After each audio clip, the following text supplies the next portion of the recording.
Tem vilão que a gente esquece depois dos créditos, e já tem outros que só de aparecer o silêncio ele se instala, a música para e a gente sente na pele que o perigo chegou. Aqueles que têm uma aura tão forte, mas tão forte, que nem precisa abrir a boca para conseguir dominar a cena. Prepara o seu coração, porque chegou a hora da gente conhecer 5 vilões com mais presença, ou se você preferir, aura, de todos os tempos. Sem mais delongas, pega sua pipoca, se joga no sofá, que começou mais um.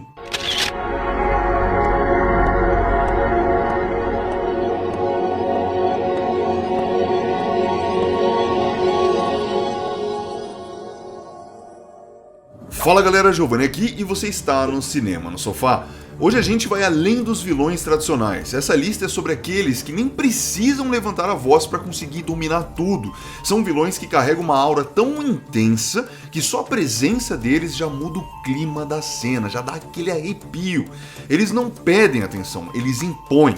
E para abrir essa seleção, começamos com o 5, o Rei da Noite. Pois é galera, Game of Thrones na lista. E esse aqui é a prova de que você não precisa dizer uma palavra para dominar tudo, porque ele nunca fala.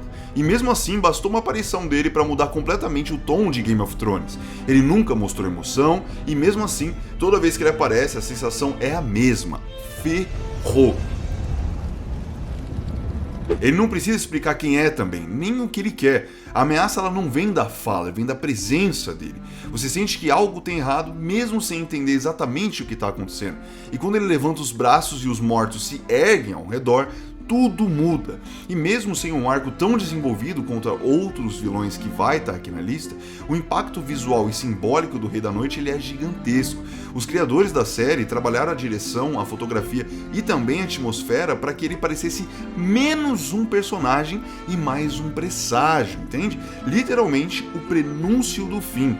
Ele não corre, ele não se apressa, ele anda como quem já sabe quem vai vencer, porque ele representa o inevitável. O colapso vindo em silêncio, de olhos azuis, trazendo o verdadeiro inverno. 4. Coringa. Cara, esse é embaçado. O papo agora ele muda completamente, porque quando a gente fala do Coringa, não tá falando só de um vilão, tá falando de um estado de espírito praticamente. Ele não precisa de superpoderes, de armadura ou de alguma tecnologia. A presença do Coringa é o próprio desequilíbrio, na verdade. É o desconforto que surge antes mesmo dele abrir a boca. Cada versão dele traz um tipo diferente de caos, mas todas compartilham a mesma essência, a imprevisibilidade. Com o Coringa você nunca sabe o que vai acontecer, e é justamente por isso que ele prende tanto a gente. A risada que estoura do nada, o olhar dele que muda em um segundo para o outro, de um jeito ali que transforma qualquer situação em um jogo psicológico. Ele faz todo mundo ao redor dele perder o controle, inclusive a gente, né? E falando um pouco do Coringa, do Heath Ledger, do Cavaleiro das Trevas, esse aqui talvez seja o exemplo mais puro dessa aura insana, e quem assistiu o filme sabe do que eu tô falando. Ele entra em cena e o clima ele muda sempre. Queima dinheiro, explode hospitais, encara o Batman. E não é pela violência na realidade, né? É pela intenção dele. Tudo é calculado para deixar o outro em colapso. Já no filme lá do Joaquin Phoenix, a aura ela é um pouco diferente. A câmera ela não acompanha um vilão, acompanha uma queda, é a solidão, o abandono, o riso de quem não aguenta mais segurar a dor. Você assiste e se sente, na verdade, que tem algo muito errado acontecendo, mas você não consegue desviar o olhar. É desconfortável e também é humano demais. O Coringa ele tem uma aura porque ele é o caos absoluto. Não é o inimigo que você enfrenta com força ou estratégia, é o inimigo que desmonta tudo que você achava que era seguro. Ele é a risada no silêncio, é a ameaça no sorriso e também a sensação de que a qualquer momento tudo, mas eu digo de novo, tudo pode desmoronar. E é essa a presença que é impossível de ignorar. 3. Thanos. Galera, o Thanos é o seguinte, ele não chegou chutando a porta, ele foi se aproximando, devagarzinho, aquela coisa, né? Devagar e sempre. Uma cena aqui, uma fala dali, e cada vez que ele surgia, a ameaça ela crescia. E a Marvel ela não teve pressa em revelar ele logo por completo, porque ela sabia que com cada pequeno momento, a figura dele ia crescendo na cabeça do público. Na minha opinião, isso funcionou demais, inclusive. E quando finalmente ele apareceu de verdade, já era tarde demais pra gente subestimar. Ele não chegou pra começar uma história, ele chegou pra encerrar a história. E ela vem como? Na calma, convicto do que ele tá fazendo e também muito seguro. O Thanos, ele fala como um professor de filosofia, se vocês forem reparar. Ele não quer dominar o universo só por poder como a maioria. Ele quer salvá-lo. Salvá-lo bem assim, mas é o que ele coloca. Salvá-lo da destruição. Pelo menos é isso que ele acredita. E é isso que assusta nele, porque ele não é caótico. Na verdade, ele é metódico. Ele não grita, ele não surta, ele fala baixo, pensa antes de agir e depois ele destrói com um estalar de dedos. Literalmente, se você pegou a referência, né? Eu entendi a referência. Quando ele chega lá em Wakanda, por exemplo, a guerra ela já tá acontecendo, mas ela muda de tom na hora. Na hora. Quem assistiu isso no cinema, principalmente, sabe disso. Ninguém precisa dizer nada, os heróis eles sentem isso, a plateia sabe. A aura dele toma o ambiente inteiro. A trilha sonora, ela some, os sons se apagam e aí vem o estalo. Um dos momentos mais impactantes da história do cinema, com tranquilidade. O Thanos, ele tem a aura porque ele representa o inimigo que acredita que é um mocinho. Ele não quer ser adorado, na verdade ele quer ser necessário. E é isso que mais assusta no Thanos. Porque quando um vilão só é mau, você espera lá a destruição, mas quando o vilão ele acredita que está salvando o mundo, aí você percebe que ele não vai parar e que ele é meio psicopata também, né? E a cada vez que ele aparece, não é só uma luta, é um ponto de virada. Thanos não entra em cena à toa, ele entra para mudar, literalmente, o rumo da história. 2. Voldemort, aquele que não pode ser falado, mas aqui vamos falar porque eu também tenho a aura. Vocês estão ligados? O pai tem a aura. O Lord Voldemort é o tipo de vilão que você sente medo antes mesmo de conhecer. Só de ouvirem falar nele, os personagens ali já congelam e passam o mesmo sentimento para quem assiste. E quando ele finalmente aparece, é uma coisa de, cara, assim, uma coisa de maluco. A aura que acompanha ele é de puro terror. Pele pálida, voz meio sussurrada, sabe? Give me Harry Potter.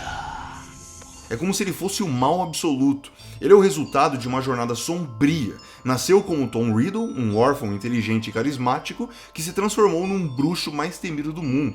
E o mais assustador aqui é que ele escolheu esse caminho.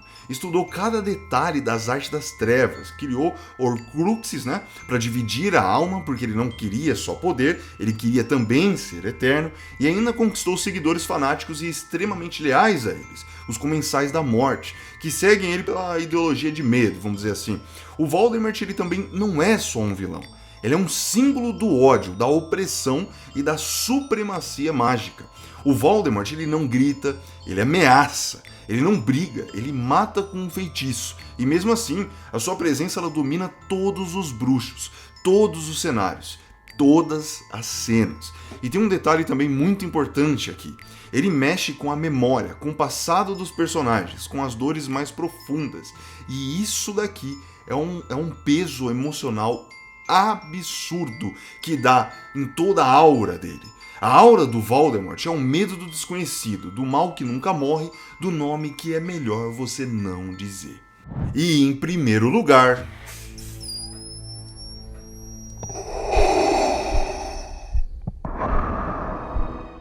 galera, eu acho que depois disso daqui eu não preciso falar mais nada. Mas, vamos lá. Darth Vader. Agora sim, o topo, o peso. Você viu essas cenas? Arrepia só de ouvir. Quem que causa isso? Com a respiração, irmão. Pelo amor de Deus. O nome que carrega a escuridão de uma galáxia inteira. O Darth Vader não é só um vilão, ele é um medo encarnado. A cada passo, a cada respiração metálica, a presença dele paralisa tudo. E isso não é exagero. Ele não precisa gritar, correr, fazer discurso. Quando ele entra em cena, o silêncio já faz o resto. Capacete brilhando sobre as luzes da nave, capa esvoaçando, sabre de luz aceso como um sinal de que a presença e a esperança de tudo acabou.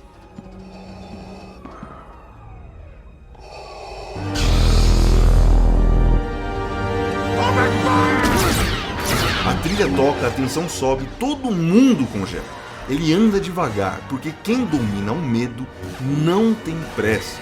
Mas o mais assustador aqui do Darth Vader não é a aparência dele, na verdade é a tragédia, o que aconteceu, né? Ele já foi, para os mais assíduos, o Anakin Skywalker, o escolhido, o herói, o Jedi promissor, tudo aquilo que a gente sabe dele. Ele tinha tudo para ser luz, mas ele foi engolido pelas trevas. Manipulado pelo Palpatine, corrompido pelo medo de perder quem ele amava, o Vader virou o que ele mais temia. E é aí que mora a sua aura. Ele carrega culpa, raiva e dor em cada golpe. E mesmo sem mostrar o rosto, você sente tudo isso. Isso, na verdade, é a direção, é a atuação, é a sonoplastia, é o James Earl Jones dando a voz que vibra o peito de quem ouve, né? I am your father. E o Darth Vader, ele é cinema em estado puro, irmão, esquece.